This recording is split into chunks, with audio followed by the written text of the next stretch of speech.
What's up, everybody? Kip Ioane, Teams of Men, founder, lead facilitator. We're back, and you're back with us here on our YouTube channel. Make sure you like, follow, subscribe.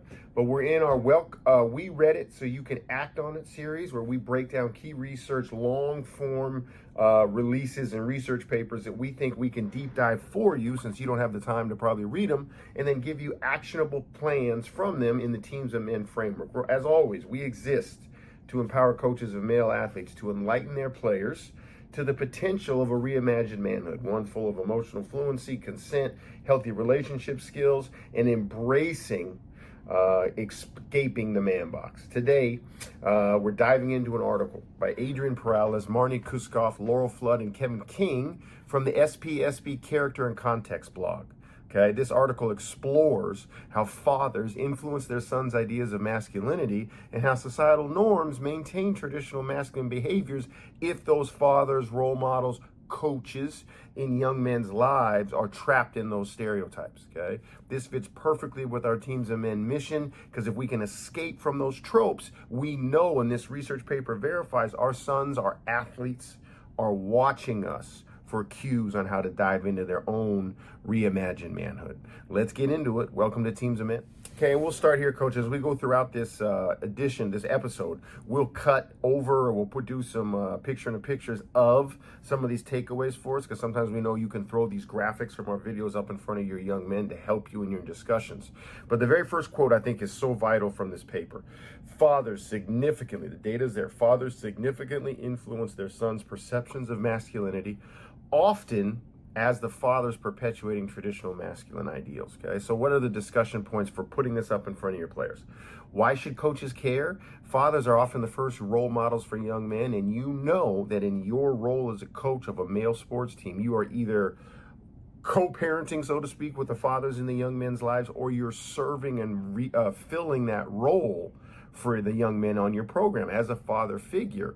And so knowing this, you can understand the influence you have. And if you're promoting healthier behaviors and challenging harmful stereotypes, you're showing your young men the pathway to that. Or if you're trapped in the man box yourself and you're perpetuating the man box, you're going to encourage your young men to join you in being caged. That's huge for us in Teams of Men, is for us as the model, as the coach in front of the room, the coach in front of the locker room, in front of the film room, on the practice field. What are you modeling? Okay. Team action plan that we suggest. Okay. Host a session with your athletes and ask them through questions. Ask them in sharing situations, either groups or small partner groups or larger groups. Discuss positive and negative traits they admire in their male role models, okay? So have them put up a list. Make a list of what I love about my dad, my brother, my grandpa, my uncle, my coach, my cousin, okay? And then ask them, after you've met them in strength, to reflect on, here's some of the lessons, or here's some of the traits of those role models I love and respect that I don't want to emulate. And it's okay, I can still hold love and admiration and respect in my heart for these men, but I don't have to be all aspects of them. Every bullet point doesn't need to fit me. And in fact, some of the bullet points from these esteemed men in my life, I purposely want to avoid being. Segment 2 here, coach, and we read it so you can act on it. Nearly all, this is a direct quote from the research paper, nearly all of the 22 individual masculinity items showed the same similarity between fathers and sons. And the strongest father-son associations emerged for items about the endorsement of violence, importance of appearing heterosexual at all costs, and desirability of having multiple sexual partners. Okay, so that's once again pointing to the alarming instance of, if you are perpetuating man box in your modeling, your players will do the same. Why should you give a damn as a coach? Because these beliefs as key components of the man box can be and permeate into your program through you. Okay, you can, by addressing these beliefs head on, naming them, defining them for your players, and showing the harm, which we help you do with Teams of Men, of living your life to the man box, you can break the cycle and promote healthier, more inclusive ideas of masculinity. And inclusivity in your team room means a better climate in your team room, means a more together team, and more together, more joined teams win.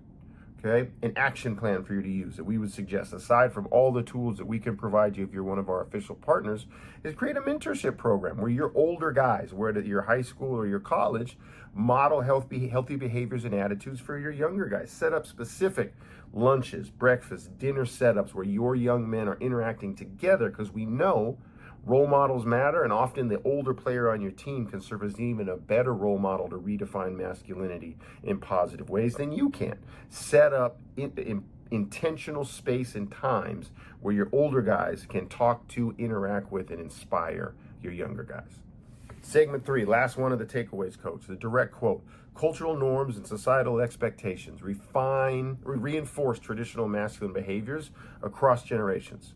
The impact of a father's masculinity on his son can vary depending on other contextual factors, and these are vital, such as the presence of alternative role models. And that's why in the discussion point, you should give a damn, coach. If we know that the presence of alternative role models can change the impact of fathers on young men, and we think a majority of fathers in your program are perpetuating harmful ideas about masculinity, man box type ideas about masculinity, then if you, as the alternative source of role modeling, are perpetuating positivity and reimagined emotional fluency, compassionate manhood, we can make change in a positive way. Remember, you are an expert at creating culture in your program, but the existence of culture does not guarantee its positive nature.